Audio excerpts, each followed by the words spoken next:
you very famously said in a TechCrunch interview, 95% venture capitalists add no value and 70% add negative value. All my venture capital friends loved that statement. But I tell them that, there was a major firm. I called somebody there and said, this guy's destroying this company. Right? It happens all the time. One, look, venture capital has become a big business. It didn't used to be back then. It was a specialty art form. There was a few firms, and most of them, Sequoia was started with Don Valentine. If you know Don, he was an operator. Kleiner was started by Tom Perkins and Eugene Kleiner. Tom ran a division of HP, and before that, he was a technologist. These guys, and I'm not one for looking back and being romantic about these, but this issue is important. These guys earned the right to advise an entrepreneur. That means they had gone through the battles where they had the experience. When a unique situation came up, an entrepreneur wanted advice, they actually had been through the firing line to viscerally understand how to give them advice. Most VCs have not earned the right to advise an entrepreneur, yet they feel free to in their ignorance.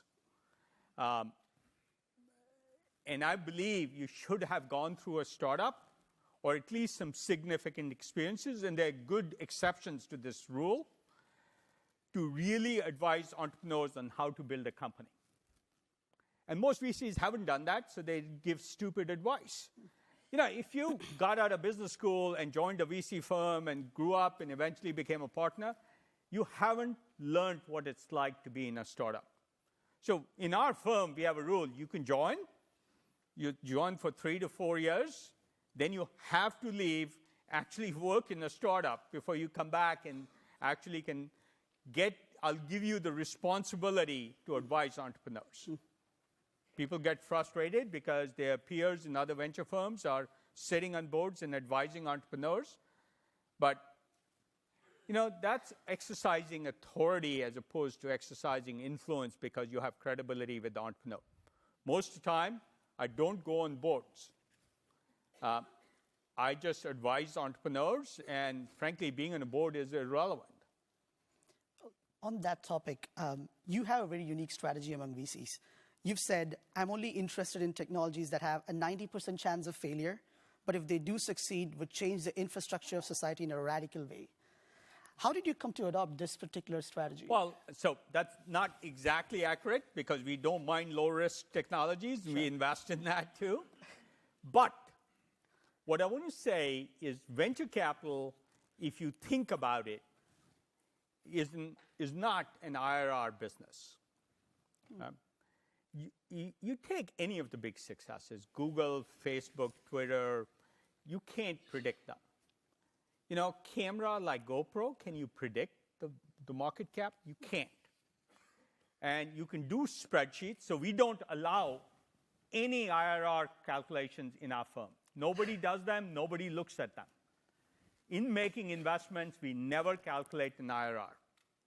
Because calculating an IRR, in my view, is creating the illusion of knowing, which big companies are very good at.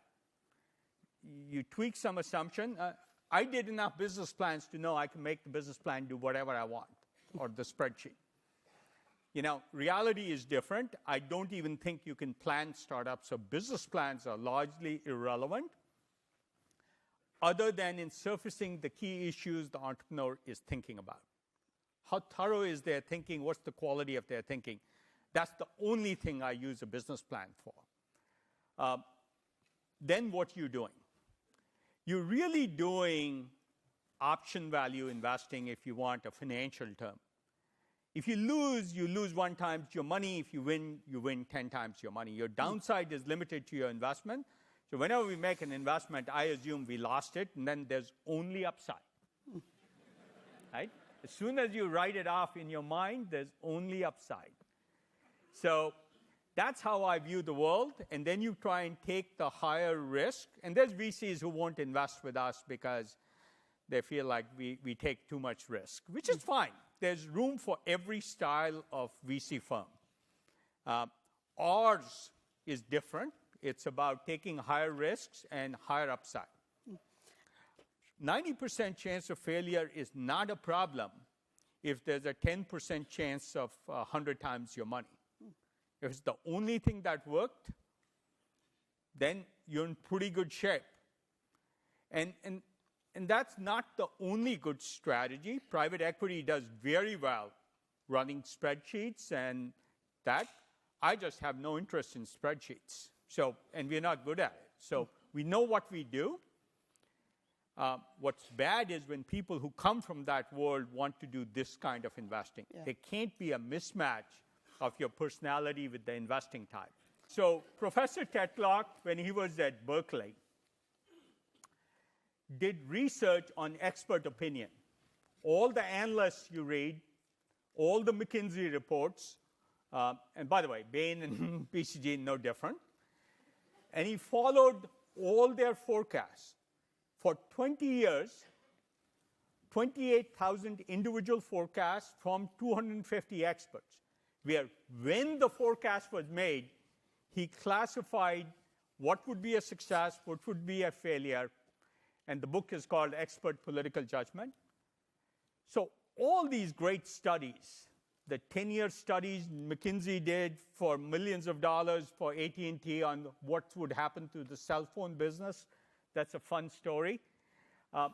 Across 28,000 individual forecasts and 84,000 possible scenarios, the average accuracy of the best experts, whether it was Henry Kissinger, Tom Friedman, McKinsey, your favorite economic forecaster, the average accuracy was about the same, to use his words, as dart-throwing monkeys. So if you want to run your life on these forecasts and create the illusion of knowing, great, go do it. You'll follow a path that others will reinforce because you can give them a DataQuest study or a Bain forecast.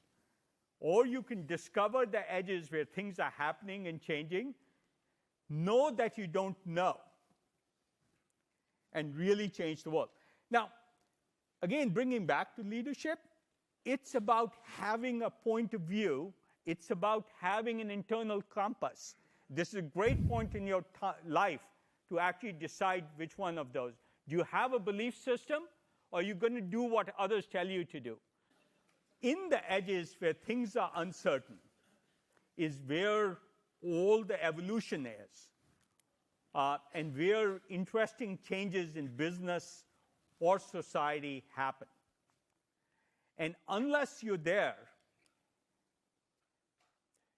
and learning fast from being there and not being too arrogant to believe you know what's going to happen, you're not going to be in that learning edge of the wave